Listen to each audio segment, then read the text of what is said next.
Bonjour, je suis Véronique, je suis présidente de Proxy Santé Développement. Bonjour, je suis Jean-Luc, je suis un des futurs associés de Proxy Santé Développement.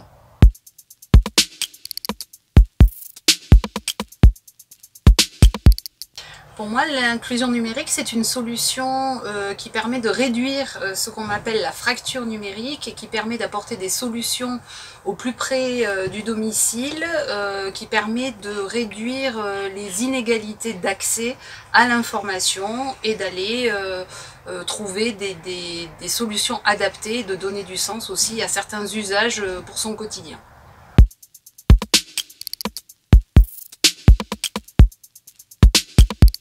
Aujourd'hui, Proxy Santé Développement est en capacité d'amener des solutions dans les ruralités, au plus près des gens et en proximité, des solutions de services de e-santé principalement, de téléconsultation, de télémédecine et de faciliter les usages du numérique au service du quotidien.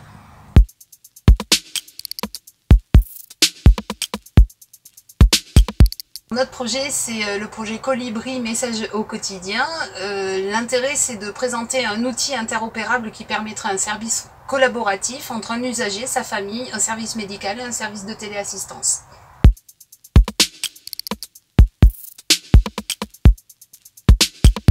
Nos partenaires aujourd'hui sont la ville de Florac, avec qui on a énormément d'activités, de projets, les CDC et la mission locale. Et nos partenaires technologiques aujourd'hui qui nous permettent le développement du numérique sont Numérisat qui va nous permettre d'avoir de la connexion satellite surtout dans les zones blanches, d'avoir des opérateurs tels que Alrena Technologies ou Arkea On Life, AOL, donc pour pouvoir équiper à domicile ou nos professionnels de santé de matériel dans les ruralités.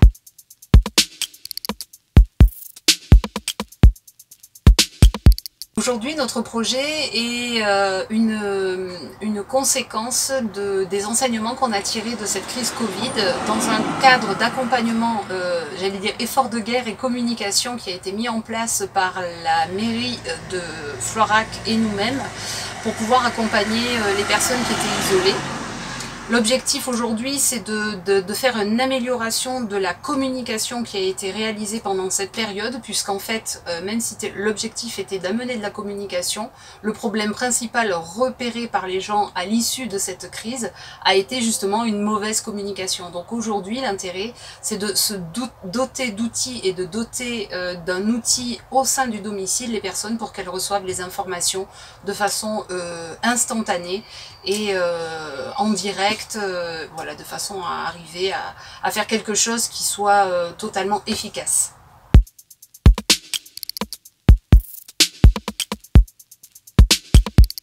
Maintenant que vous avez vu notre clip, appelez-nous, venez nous voir et vous verrez ce qu'on est capable de faire avec vous comme partenaire, avec vous comme intervenant ou avec vous tout simplement pour vous partager notre bonne humeur et l'envie de vous montrer tout ce qu'on fait.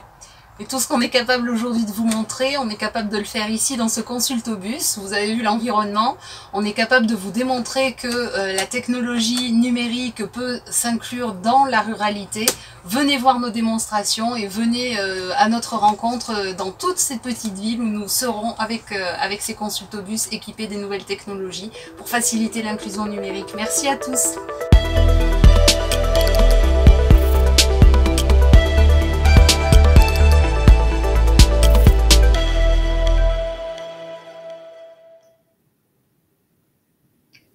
Bonjour, je vous remercie de nous accueillir aujourd'hui pour cet atelier sur l'inclusion numérique au cœur des différents secteurs et notamment dans les ruralités, dans les quartiers, dans les villes.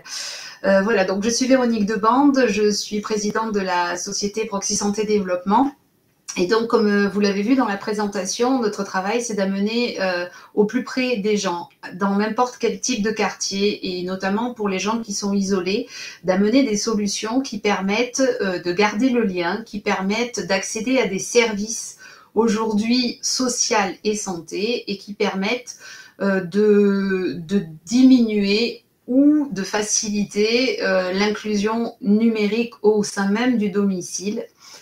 L'intérêt de tout ce dispositif, c'est de donner du sens à l'usage d'un système de santé aujourd'hui qui se modernise, j'allais dire très rapidement, par des obligations qu'on connaît et qu'on a tous connues, qui ont été celles d'un confinement, mais que certaines personnes aujourd'hui vivent en permanence, vivent tout le temps, puisqu'en fait ils vivent seuls ou ils vivent isolés dans leurs appartements, ou parce qu'ils n'ont pas la mobilité pour le faire. Et donc, il est important de utiliser aujourd'hui les nouveaux outils qu'on a à notre disposition pour permettre aux gens, quand il y a ces situations-là, et on a vu qu'il pouvait très bien y avoir également les confinements qui peuvent être liés à nos canicules, etc. On a vu une crise sanitaire et il y aura certainement d'autres choses. On a vu des problématiques environnementales liées à des explosions, etc. De produits chimiques. Donc on peut être amené à divers moments de se retrouver dans ces situations, et il faut qu'on puisse avoir les moyens d'éviter ce qui s'est passé pendant la crise sanitaire et qu'on a vu, qui est de désinsérer les gens d'un système de soins ou d'un système de santé, et de les laisser dans des difficultés qui peuvent également être aussi des difficultés sociales, puisque certains services pour la population ont été refusés par les gens, par peur de faire rentrer un virus dans la maison. Donc on a eu des gens qui se sont isolés de cette façon. Et le fait de travailler avec des nouveaux outils, donc notre écran tactile, Jean-Luc, qui est mon collaborateur et qui est présent aussi sur cet espace, pourra vous montrer juste l'écran, ou s'il faut, je l'ai à côté de moi, pour vous expliquer un petit peu comment le système fonctionne. Donc le colibri, messager au quotidien, est un écran. Alors je le prends parce que je l'ai à côté de moi. Est un écran que l'on met à disposition des gens. Donc son format est très simple. C'est un écran tactile. Ça n'est pas une tablette, qui est doté de 4 fonctions. Donc qui permettent aux gens en fait d'avoir dans un premier temps sur cette partie-là, donc une information météo. Ce sont les informations que les gens recherchent en priorité et qui se demandent tous les jours. Donc quelle est la météo? Ensuite, ils ont la possibilité de rentrer en contact avec n'importe quelle personne qui est rentrée dans une liste qui a été prédéfinie lors de l'installation du matériel, et de recevoir des messages écrits ou de recevoir des photos. Donc, ils n'auront pas la possibilité d'y répondre comme si on était sur un smartphone ou si on était sur un autre type d'application, mais ils peuvent en tout cas recevoir les différents messages. Ensuite, on a une autre fonction, donc qui est une fonction ici. Alors, vous voyez, en fait, dès que je passe pas devant, il s'éteint, mais dès que je vais me remettre, voilà, il se rallume. Donc, je vais faire appeler un contact, et dans appeler un contact, en fait, je vais avoir la liste des différents contacts, mais j'ai également un service bien spécifique qui est appelé en 24/24, un conseil médical. Donc, vous avez la possibilité d'appeler un médecin directement en 24/24. Ça, c'est important, 7 jours sur 7, à n'importe quel moment. Et ça se fait de quelle façon? On peut appeler le médecin soit directement en appuyant avec son doigt sur la touche, et on a tout de suite une alerte qui se déclenche auprès des médecins, soit parce que vous avez une difficulté, vous voyez le dessus, c'est rouge, c'est pas juste pour faire joli, c'est un bouton de déclenchement d'alerte qui permet de faire ce genre de démonstration et d'appel. Également, la personne va porter à son bras un dispositif qui est celui-ci, qui permet de déclencher une alerte, ou si on fait une chute. Voilà, je ne vais pas le faire parce que sinon je vais déclencher l'alerte et je ne peux pas l'arrêter. Mais voilà, donc du coup de déclencher une alerte directement avec ce dispositif. Donc cet outil permet à toutes les personnes qui sont équipées à la maison de garder le lien, et nous pouvons, nous, en tant qu'opérateurs sur cette solution, créer des boutons spécifiques d'appel.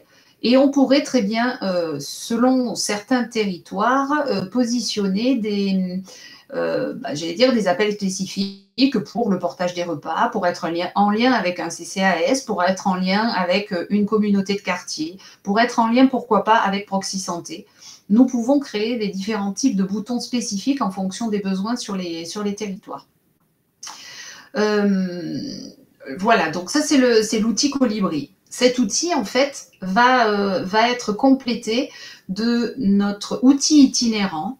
Donc ça c'est au sein du domicile. Donc pour pouvoir répondre à des besoins sur des territoires qui sont en manque d'accès et pour lesquels certains types de services ne peuvent pas être offerts, notamment des services administratifs, on va utiliser un véhicule équipé qui est un consultobus, donc que vous avez vu dans la vidéo.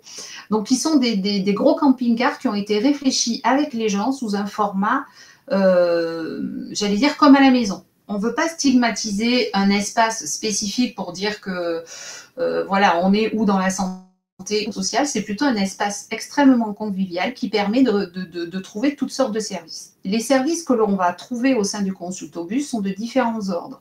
Vous avez des services de télésanté, qui permettent de, justement, quand vous êtes dans un espace où vous n'avez pas de médecin ou pas d'infirmière libérale ou pas de pharmacien ou pas de spécialiste pour suivre votre maladie, vous avez donc la possibilité de venir à notre rencontre et avec un professionnel de santé de votre territoire, de pouvoir avoir une image ou un suivi spécifique d'une tension, d'un problème cardiaque avec une échographie ou d'un problème visuel avec certains types d'examens et nous pouvons télétransmettre parce que nos véhicules sont équipés de systèmes satellitaires et permettent même dans les zones blanches de transmettre de la donnée de façon sécurisée à différents types de professionnels de santé. Donc des médecins, dont des services spécialisés, etc. Donc ça, c'est un premier service. On a également un service qui peut être un service social.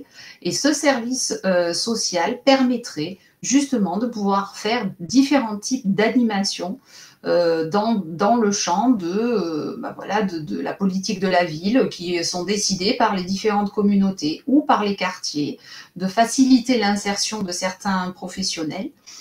Et on a des services qui vont être ce qu'on appelle le service santé sociale globale, qu'on va pouvoir amener directement dans ce consultobus sous différents axes, avec différents types d'animateurs du territoire qui vont être choisis selon les besoins d'un territoire. Donc ça, c'est à la demande.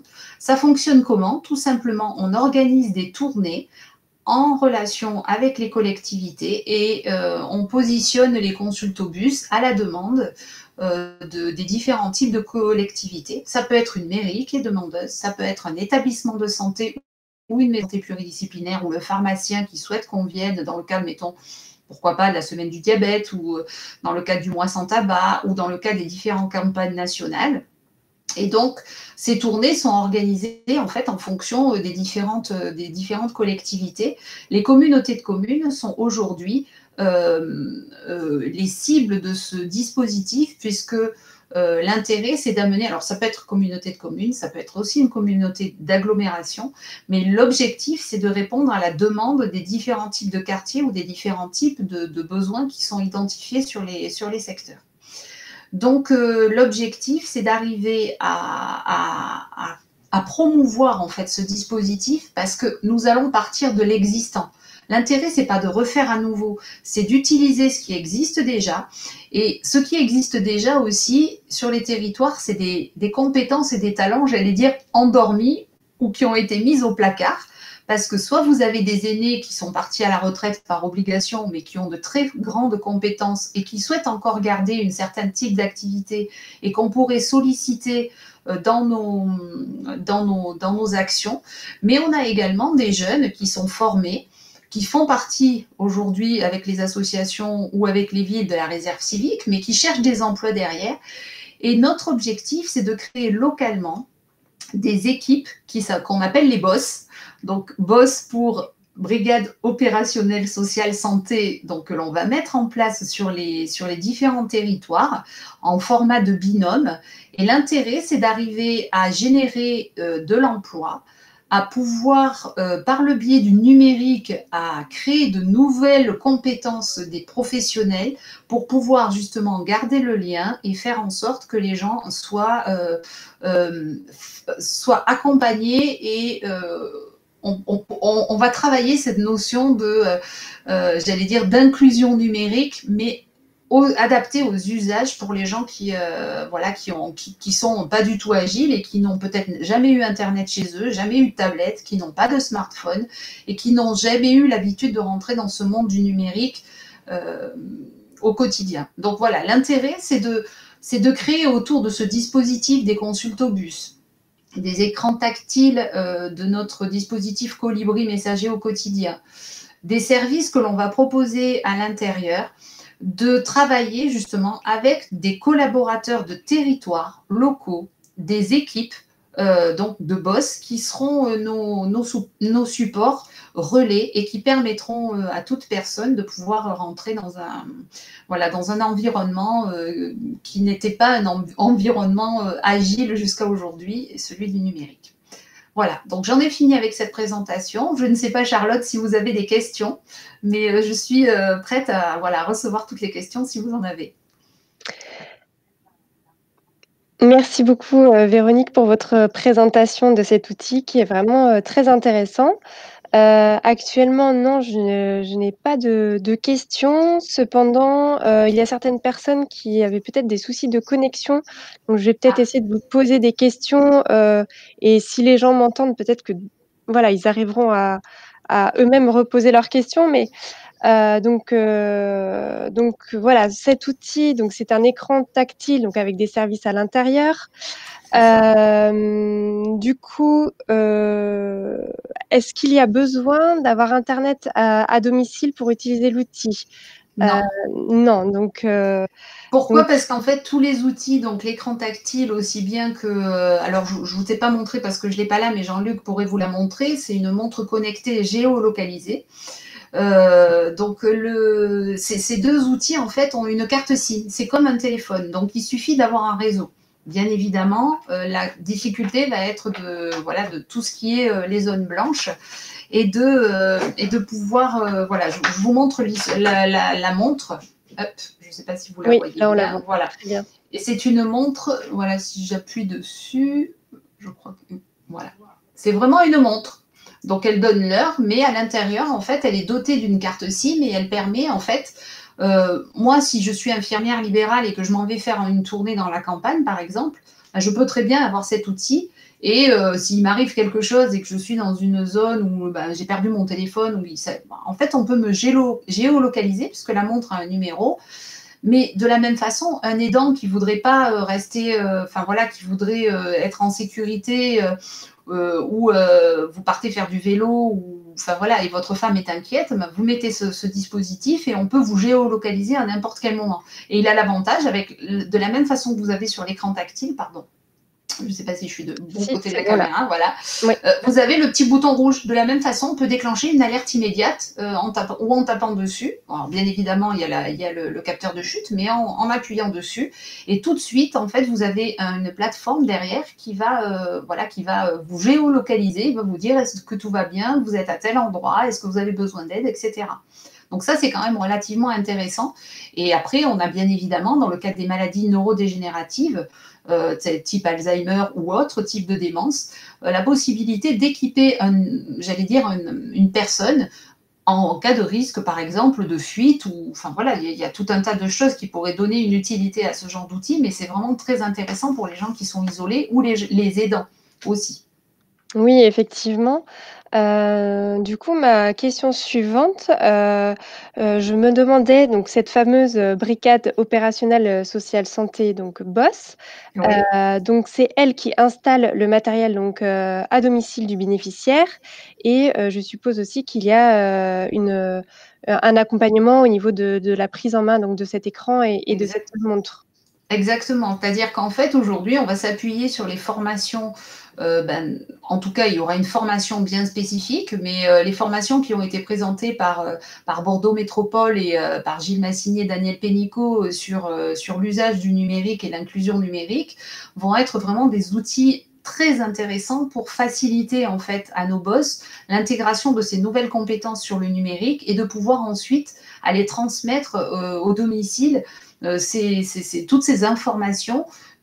Et nous ferons une formation en interne. On s'appuiera également sur des certificateurs comme l'APAV, qui est un de nos partenaires également, pour pouvoir aller faciliter ce type de formation et de certification j'allais dire, à la transmission d'un nouveau métier sur l'usage du numérique. Donc oui, tout le monde sera formé et justement, on va travailler dans ce sens du développement de compétences. D'accord, très bien. Au niveau du financement de l'outil, voilà, on a la question de quel est le coût de la tablette? Alors, de cet écran tactile, c'est un de nos, donc c'est pas notre produit à nous, hein. On travaille avec cet outil parce qu'il a vraiment une utilité, vous avez compris, sur la globalité des services qu'il propose. C'est un produit qui n'a pas d'engagement. Pour lequel en fait on a une souscription donc comme je le dis bien, sans engagement. Si vous en avez besoin juste pour un mois, vous pouvez l'avoir pour un mois, à hauteur j'allais dire, de n'importe quel type d'outil de téléassistance, donc de 34,90 € par mois, en sachant qu'il y a un crédit d'impôt dessus. Et que donc il reste à charge de la personne 17 € à peu près 95, on va dire, on arrondit à 18 €. Et l'avantage qu'il y a, c'est que les collectivités aujourd'hui, pour pouvoir équiper les personnes, peuvent avoir une participation sur ce reste à charge de la personne, surtout si on est dans des situations de fragilité, de précarité. Et également, la mutuelle peut prendre une part dans cette partie qui reste à charge. Donc, selon les endroits, et ça je vous dis bien selon les endroits parce que c'est vraiment la politique de la ville qui va décider ça, il peut y avoir un reste à charge à 0 pour la personne.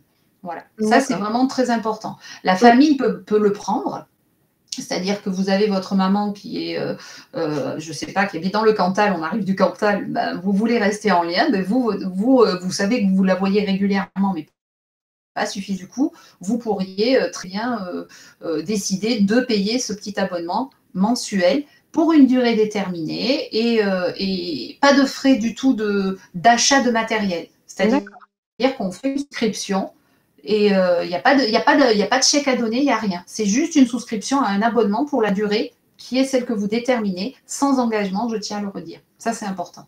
Effectivement. Peut-être une dernière question avant de clôturer. Donc le consultobus se déplace à quelle échelle au niveau de la Gironde uniquement, ou il va être On est sur, alors aujourd'hui sur les départements de la Nouvelle-Aquitaine. On a déjà fait des actions de différents niveaux, mais en fait on est en train de travailler sur des projets et sur différents types de régions, dans le Bas-Rhin, dans la Normandie. On arrive de Ruralitique, dont le président du département du Cantal était très intéressé. Et on a rencontré aussi la députée Mauborgne du du golfe de Saint-Tropez, dans le Var, et qui est également intéressée parce que des zones désertées, des zones qui ne sont pas couvertes et des zones blanches, il y en a beaucoup. Et c'est important pour les gens de leur permettre d'accéder à ces types de services. Tout à fait. Voilà. D'accord. Et enfin, peut-être que vous pourriez nous donner un contact, une adresse mail ou un site internet sur lequel on pourrait trouver vos coordonnées. Donc, c'est Proxy Santé. Oui, alors Proxy Santé, donc le site internet, c'est www.proxysanté.org. Donc là, vous avez la possibilité de voir le dispositif et de nous contacter directement via le site internet. Sinon, l'adresse internet, c'est proxysanté.développement@gmail.com. Donc, orange.fr, c'est moi qui me trompe. Je redis. Voilà, proxysanté.développement@orange.fr. Et vous pouvez donc nous contacter directement par téléphone au 05 56 32 95 51 et vous tomberez sur quelqu'un de Proxy Santé qui répond à toutes les demandes. Voilà, mais par le site internet, avec la fiche nous contacter, tout va bien. Très bien, c'est super. Merci beaucoup à vous, Véronique, pour votre présentation. Merci aux participants qui ont écouté et je vous souhaite une bonne continuation avec votre projet. Merci beaucoup. Et à bientôt à vous. Merci. À très bientôt. Merci. Bonne journée à tout le monde.